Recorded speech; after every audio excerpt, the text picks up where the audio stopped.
Fundamental 1, energy balance. It's important for you to know if your primary focus is to burn fat or to build muscle. That's the first thing you got to know. If you have a lot of body fat on you, then your primary focus is going to be to reduce the body fat. Secondary goal is going to be to build muscle. If you have a lower amount of body fat on you, your primary goal is going to be to build muscle, and the secondary goal is going to be to burn fat.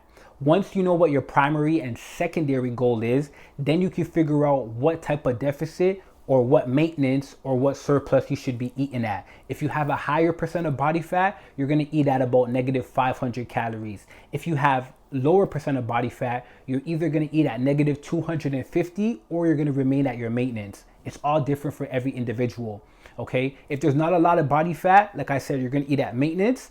If you have very minimal body fat and you're small in size, you can eat in a surplus of negative 250 while building muscle.